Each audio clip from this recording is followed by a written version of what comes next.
Here I've got HTC Desire 19 Plus, and let me show you how to block a number on the following device.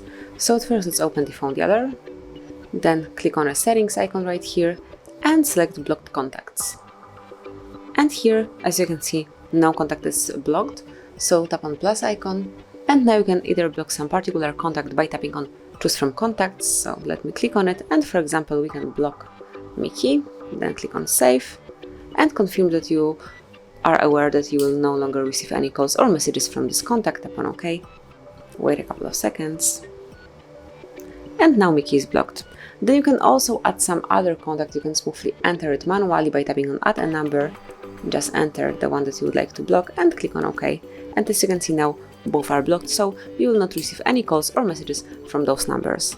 Then if you would like to remove some number from your blacklist, click on the more icon and select remove blocked contacts. Mark the one that you would like to unblock it.